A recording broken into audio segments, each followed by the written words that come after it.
Hey guys, how you doing? Welcome back to another video. So, as a free-to-play Eula main, originally this was supposed to be a video on the best artifact sets for each weapon for Eula. But I have seen a few people saying that you need to build energy recharge on her because her burst costs 80 energy. How can I do an artifact set piece video if I don't know whether you should go an attack percent timepiece or an energy recharge timepiece? But then I thought to myself, is her burst really that good? If you do go energy recharge timepiece, that means you'll be losing out on damage on your normal attacks, Ascension 2 passive, her skill damage, and her burst damage. So what did I do? Another round of maths.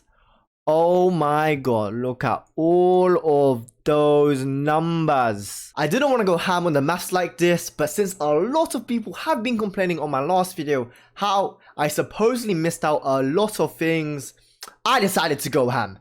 There's absolutely no way someone can complain about this video. There are maths. This stuff is concrete. I will be only using the weapons that most people will have or use. I'll be using The Song is Broke, Razor Blade, Skyward, Serpent, Snowtube, and Prototype. Now, before I go over all these numbers, in my team, I do plan to use Ganyu, Beidou, and Jean. So, I will be having the Cryo Resonance buff. So, I will have that 15% crit rate boost.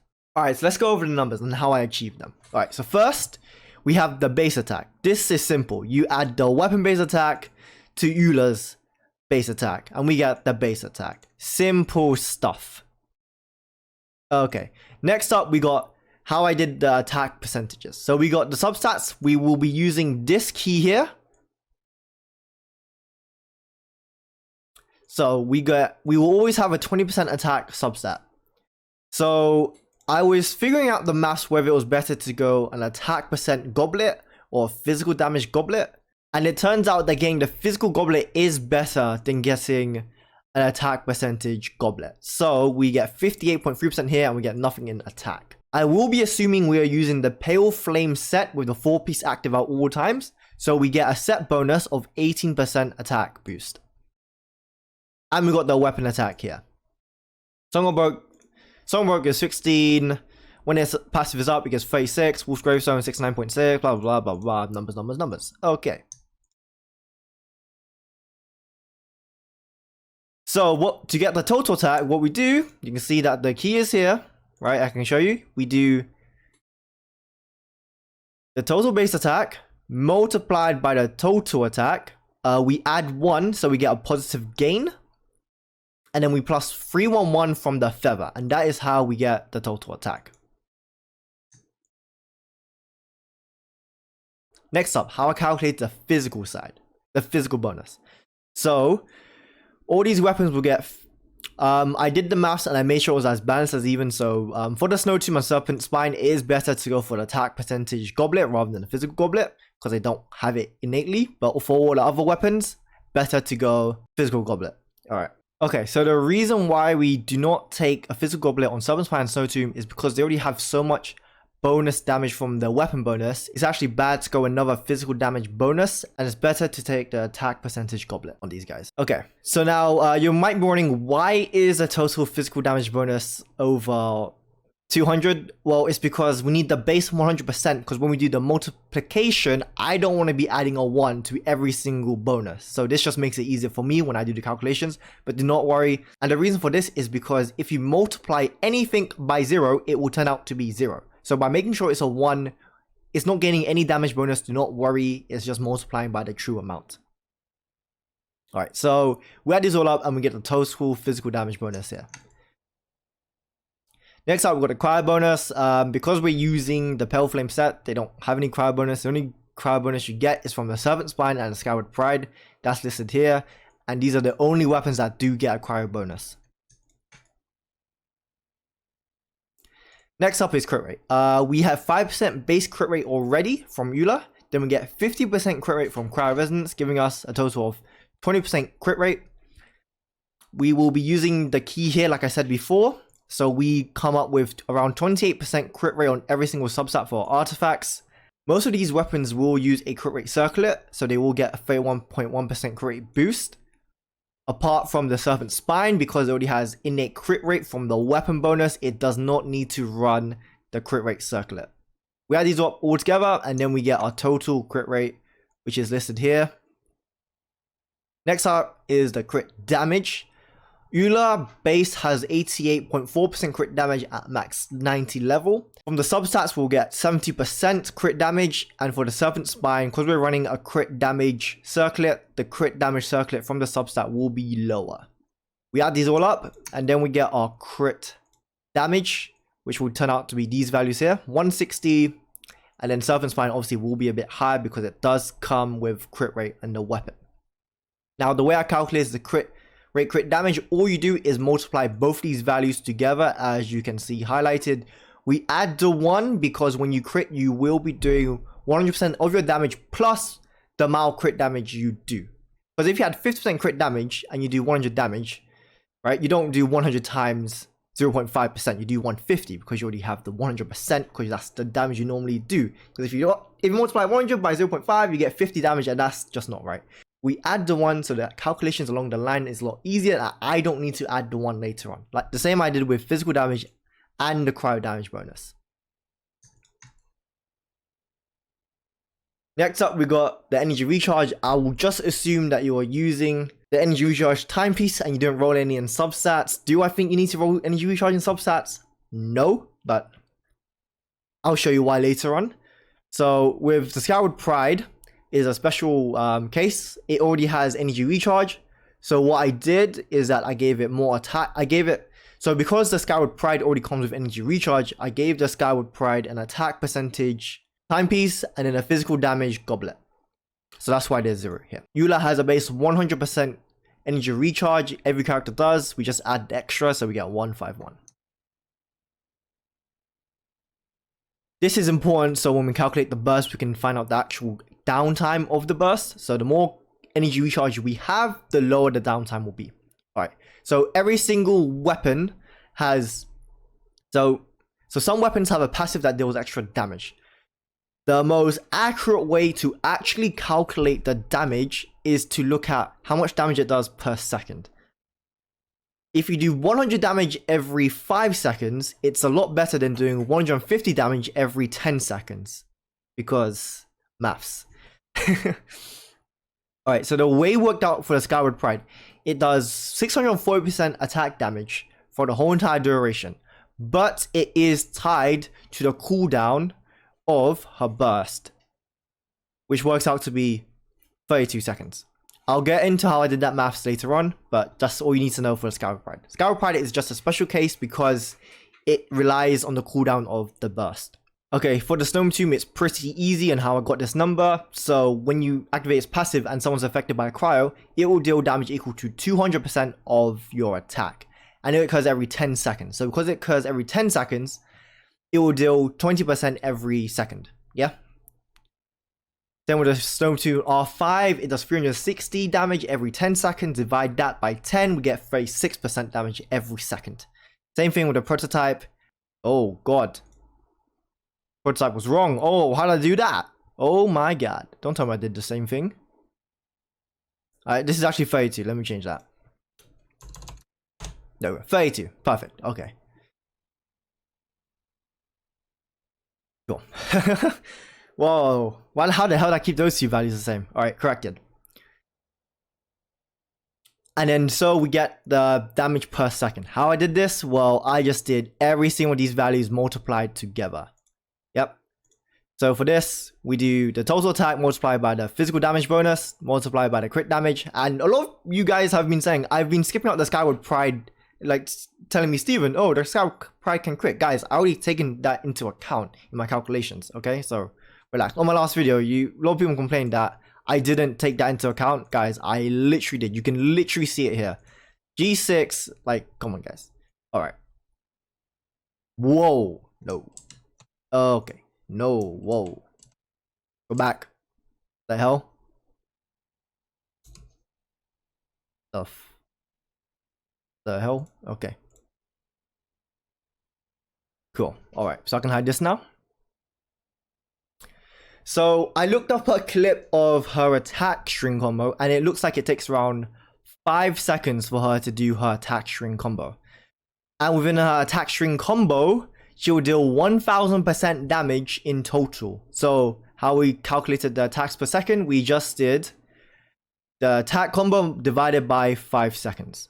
This doesn't take into account the ending lag of her 5th hit, but you know, it's fine. So the way I calculated for the Song of Broken Pines, when it's active, simple. It gives you a 12% attack speed boost. So that means we will be attacking faster. So what this translates to is that when these two values get divided, we get a higher normal attack percentage because she will be attacking slightly faster.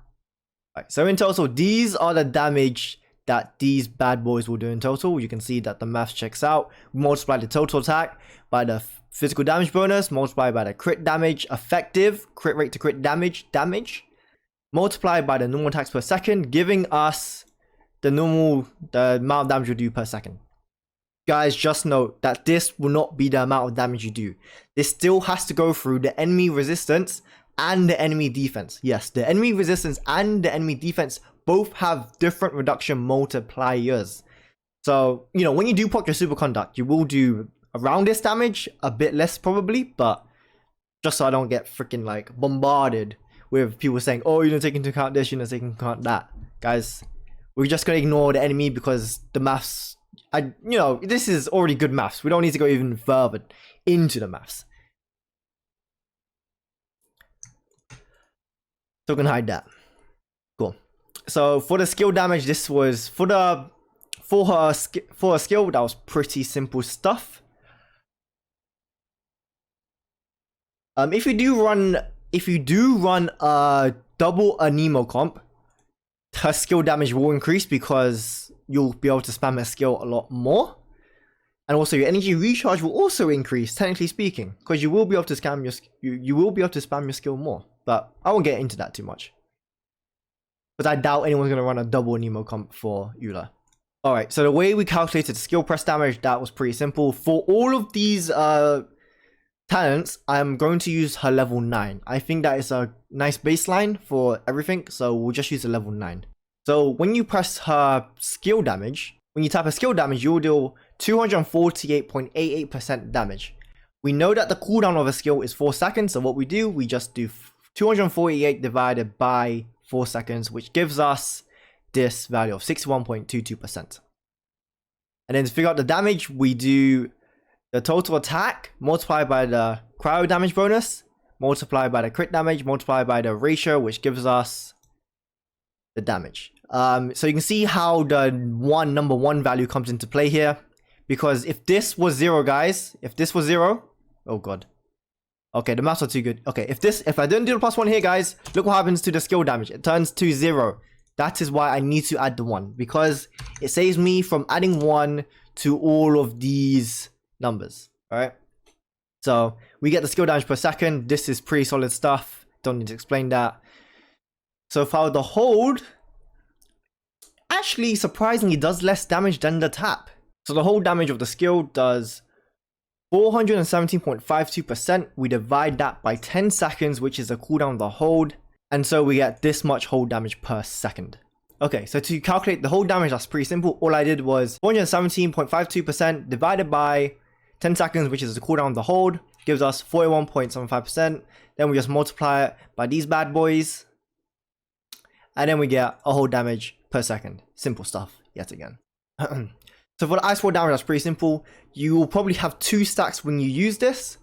So we just do 163.2% multiplied by 2, then we divide it by 10, and because that's the cooldown of the skill hold, and that gives us 32.64%.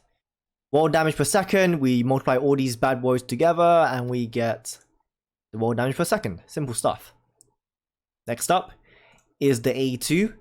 The Ascension 2 is a bit funky because it relies on you having 2 stacks of Grimheart for the Ascension 2 passive to proc.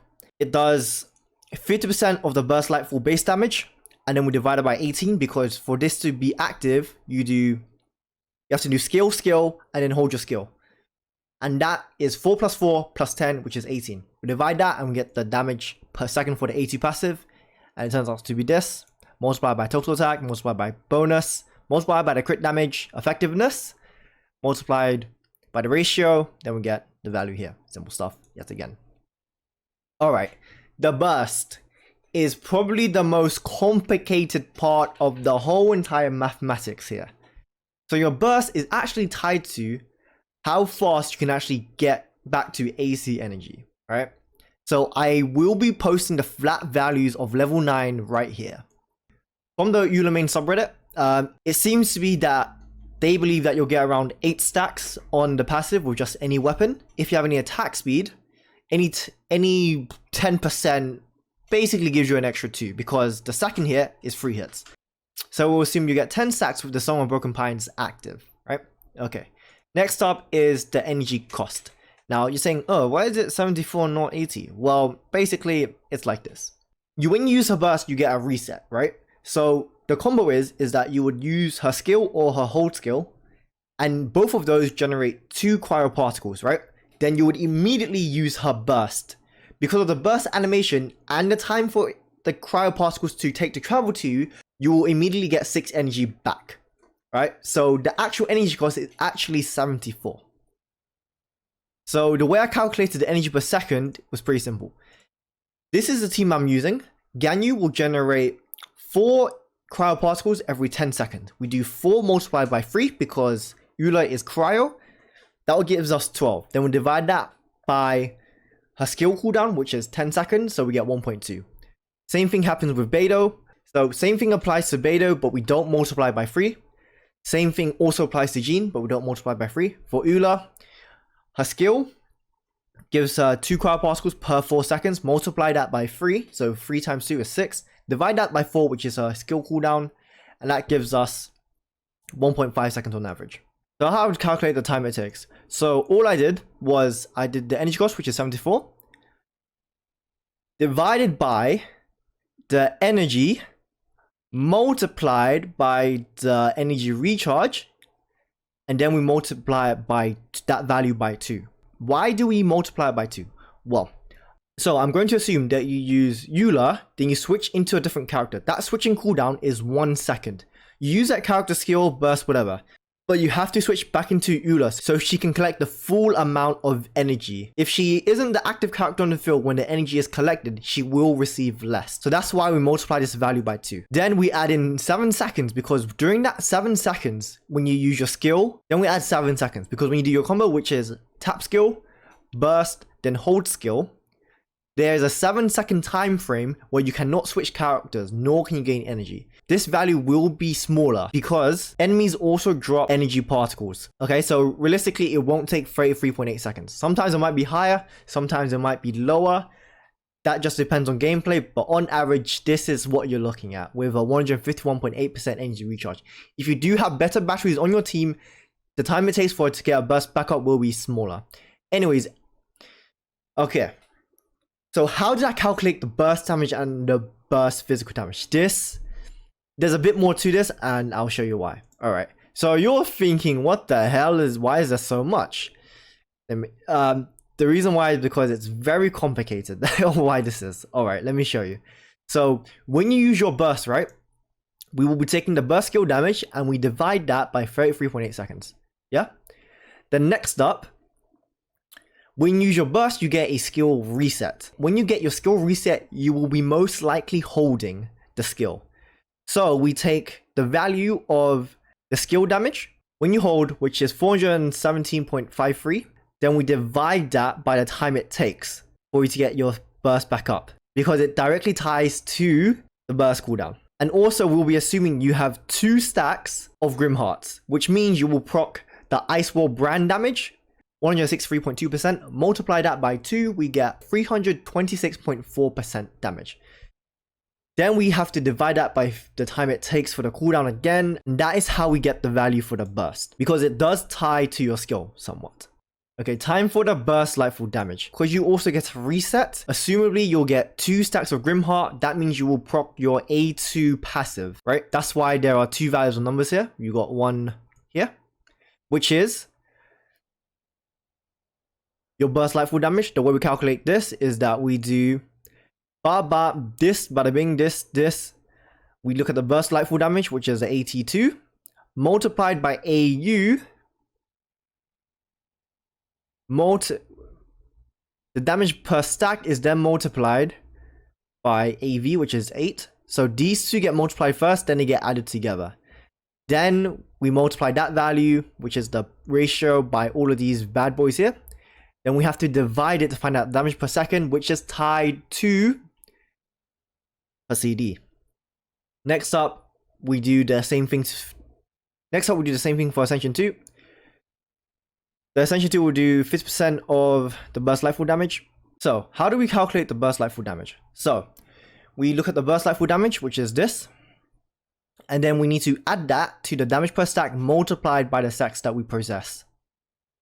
After that, now we have our burst damage ratio. We then multiply it by our total attack, our physical damage boost, and then our crit damage effectiveness. Then we need to divide it by our actual burst cooldown, which is 33.8 seconds. Next up, we need to calculate the Ascension 2 damage now. And now this is tied to her burst, not her skill. So we cannot use this value here. Yeah? So we do the burst lightfall damage divided by 2 because it does 50% of the damage of the burst lightfall. We then multiply it by the total attack, physical bonus, damage effectiveness, and then we divide it by our burst cooldown. And that is how we get the burst lightfall damage. So how do I do the total damage? Alright, so let's take a look at this. So we do all of our damage per second added up together. Now you can see that there's 2 out of 3 and 1 out of 3 here. So the reason for this is that your skill, what you normally do is that you'll do 2 skills and then you do a hold. That is why we do 2/3 and 1/3, because 2 out of the 3 times you'll be tapping your skill first, and then after you tapped it twice, you'll be then doing the hold. So the hold damage does get even further reduced. And then we just add everything up together.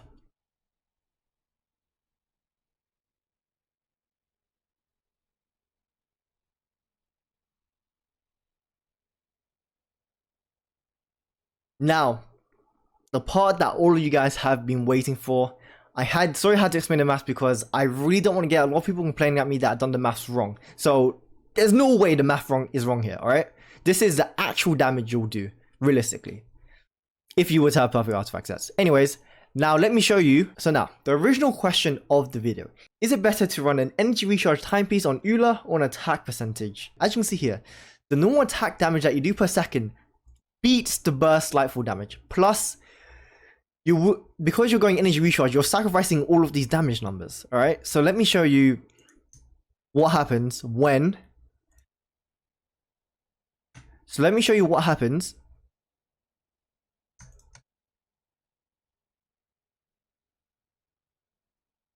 Okay, so let me show you what happens when you don't run an energy timepiece and you actually run an attack percentage timepiece. You can see that the time it takes for you to get your burst up becomes a lot longer. The Skyward Pride is in here twice because I copied and pasted, but you don't need to run energy timepiece on Skyward Pride. But look at this. Song of Broke when the active is down versus the Song of Broke when it's up. You can see that with an attack percentage timepiece, you'll be doing 5,000 more damage than the Song of Broke. How much damage difference is this actually? Well, we do 5,000 divided by 30,000. So, with an attack percentage timepiece, you'll be doing 16% more damage than running energy recharge. You can see that you can see because the burst cooldown is longer, you will be doing less damage on the burst lightfall. But the main damage comes from all of this. You do 700 different here. Let me hide all of this so we can get an easier comparison for you guys. We will hide this. Let me give you the best. Comparison here.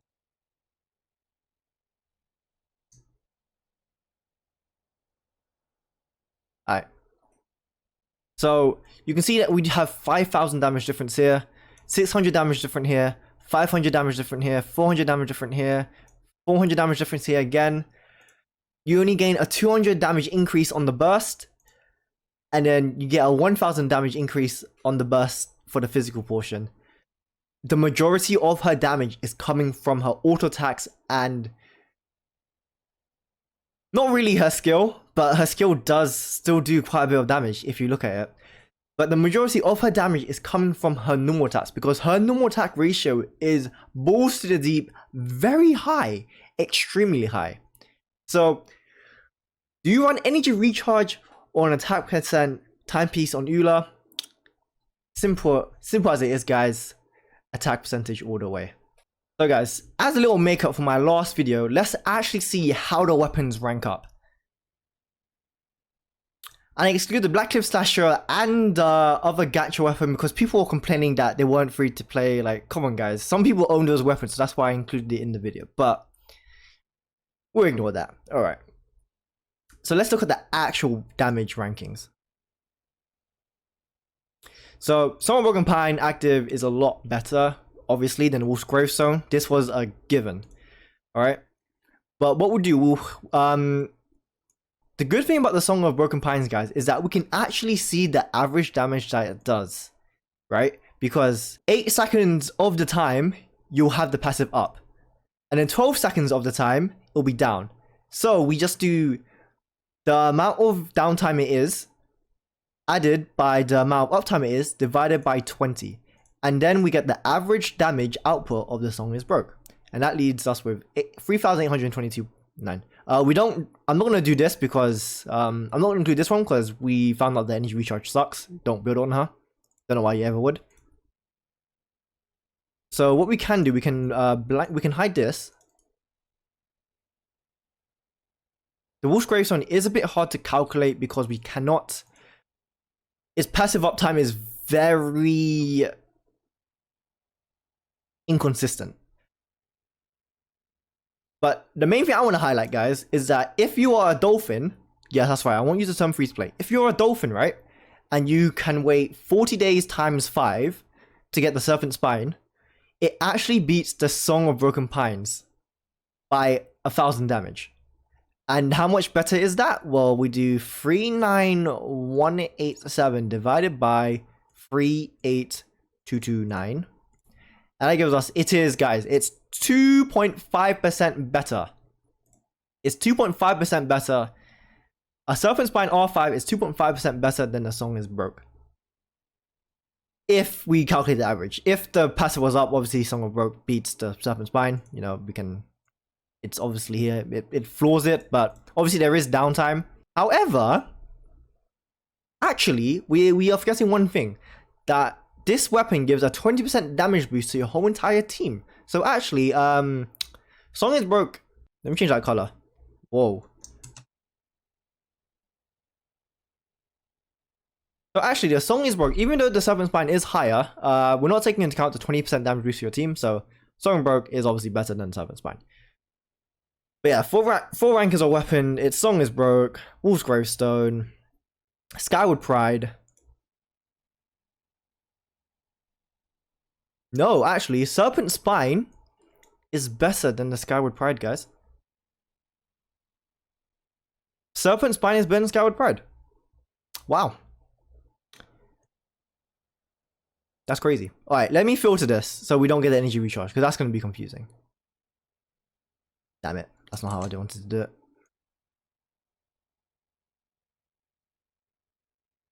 So, guys, here's the actual ranking of the weapons. Alright, okay, so here's the actual ranking of the weapons, guys. We're going to have to go with the Song of Broken Pine. That's clearly in first place. There's just no doubt about it. In second, I will have to say that if you have a Serpent Spine Refinement 5, it will be better than the Wolf's Gravestone. Why? Because the passive on the Wolf's Gravestone is very inconsistent. And then next up, funnily enough, guys, the Serpent Spine R1 comes in fourth. And then next up is the Snow Tombed. And guys, the Skyward Pride is actually a lot worse than we think. I did say this in my original video, but some people didn't believe me. Guys, Skyward Pride is not as good as we think. The Serpent Spine is better than a 5-star weapon. It's shocking, I know, but it's because of the passive being tied to the cooldown. It's kind of shocking, but guys, numbers don't lie. You can look at the maths. Numbers do not lie. The Serpent Spine R1 is better than the Skyward Pride. Just no doubt about it, guys. The next up, we have the prototype. R5 does come out a bit weaker. So if you do, then we have the snow tombed, and then we have the prototype again. Guys, these are the actual weapons. These are what most people will be using. People don't like the fact that I included gacha weapons, so fine, I won't include the gacha weapons. This is the actual rankings of the weapons. You got Song's Broken first place, second is Serpent Spine, R5, then this Wolf's Gravestone, then it's the Serpent Spine R1, final one, Snow Tombed, Scarab Pride. Oh man, Scarab Pride does come in a lot lower than I thought. I thought it would have been the third best, but guys, the numbers are there. You cannot tell me that the maths are wrong. You can't complain that, oh, Steven, you didn't include the energy recharge. Oh, Steven, you didn't include the attack. Oh, Steven, you didn't include this. I included everything, okay? Everything was included. Oh, Steven, you didn't include the thing crits. Guys, it crits. I literally multiply it by the crit damage multiplier, right? Everything is there. Prototype. So these two are interchangeable. 1000 damage isn't that big of a deal. Honestly, if you have the prototype archaic ranked up, like 1000 damage, guys, it's not a big deal. Same with the Scour Pine and Snow Tomb. Like it's the difference is only by 40 damage. It's so minute, guys. Literally so minute. Yeah, that wraps up the video, guys. Main conclusion is Scour Pride isn't as good as we thought. Serpent Spine beats a 5-star weapon on Eula. That's crazy. And you know, don't run energy recharge on Eula. Run attack percentage. Simple as, guys. Maths. The maths are all there. I mean, you can't tell me it's wrong. You literally cannot tell me it's wrong. Maths is all there. The maths is all there, guys. Literally all the maths are there. If I made a mistake in the math somewhere, feel free to correct me, but this shit's pretty rock solid. See you later, guys. So for my next video, I will be doing what is the best artifact set piece on Eula.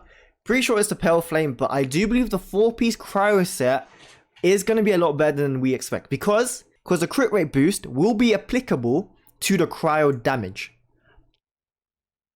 However, you do have to run a Hydro user and another cryo user. Because she uses a Claymore, she will cause shatter, so you need to allow the opponents to be constantly frozen. So you'll probably have to run Diona with Jinkyu or Ganyu or something of the sort.